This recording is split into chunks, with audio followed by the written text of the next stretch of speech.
आणि आता राम प्राणप्रतिष्ठा सोहळ्यानंतर आज सकाळी मंदिराचे दरवाजे उघडले आणि भाविक देवाचं दर्शन घेण्याकरता मंदिरात पोहोचले। रामाच्या दर्शनासाठी भक्तीचा महासागर लोटला। कुठे चेंगराचेंगरी, कुठे ढकलाढकली, तर कुठे बॅरिकेड्स चढून मंदिरात जाण्याचे प्रयत्न झाले आहेत। प्रत्येक रामभक्ताला वेध लागले होते ते रामाच्या दर्शनासाठी आणि त्याच्यासाठी गर्दीतनं वाट काढण्याचा अट्टहास सुरू होता। पोलिसांच्या आवाक्याबाहेरची ही गर्दी होती। गर्दीचं व्यवस्थापन नीट न केल्यानं मुख्यमंत्री योगी आदित्यनाथ संबंधित अधिकाऱ्यांवर प्रचंड नाराज झाले आहेत। त्यांनी थेट अयोध्या गाठले। भव्य रामललाच्या दर्शनासाठी अयोध्येत कसं भगवं वादळ आलंय।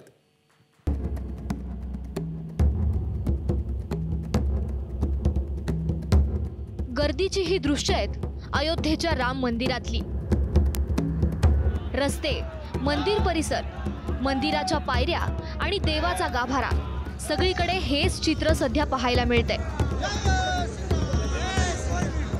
नजर जाईल तिथे फक्त आणि फक्त राम भक्तच दिसतायत। पाय ठेवायलाही जागा नाही अशी स्थिती निर्माण झालीय। 500 वर्षांचा वनवास संपवून रामलला आपल्या मंदिरात काल विराजमान झाले। या भव्य दिव्य सोहळ्यानंतर राम भक्तांसाठी आज मंदिर खुलं झालं आणि भाविकांची गर्दी उसळली। ही भली मोठी रांग साक्ष देते श्रीराम यांच्या भक्तीची आणि त्यांच्या शक्तीची। आजपासून सकाळी 8 वाजल्यापासून सर्वसामान्यांसाठी मंदिर खऱ्या अर्थानं खुलं झालेलं आहे आणि देशभरातनं आलेले राम भक्त आजपासून इथे गर्दी करतायत प्रभू श्रीराम यांच्या दर्शनासाठी। प्रचंड मोठ्या संख्येने नागरिक आलेले आहेत। उत्तर प्रदेश पोलिसांची चोख सुरक्षा आहे, परंतु बॅरिकेटिंग क्रॉस करून पुढे जाऊन लवकरात लवकर आपल्याला दर्शन कसं मिळेल याच्या प्रयत्नात अनेक जण असल्यामुळे थोडीफार गोंधळाची सुद्धा परिस्थिती आणि आजचा पहिलाच दिवस आहे। सकाळी 8 वाजता राम मंदिर दर्शनासाठी खुलं झालं, पण गर्दी होती पहाटेपासूनच। कधी एकदा रामाचं दर्शन होतं अशी भावना प्रत्येक रामभक्ताच्या मनात होती। बहुत लंबी क्यू लगी है। कितने टाइम तक वेट करने की आपकी तैयारी?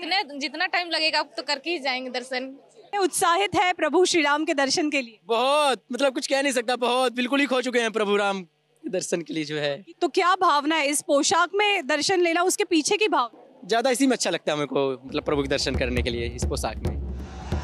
काहीही झालं तरी रामललाचं दर्शन घेणारच अशी भावना प्रत्येक रामभक्ताची आहे आणि त्यामुळेच भक्तीचा हा सागर राम मंदिरात लोटलाय। पण ही गर्दी नियंत्रणात आणताना पोलिसांना मात्र नाकीनऊ येत आहेत।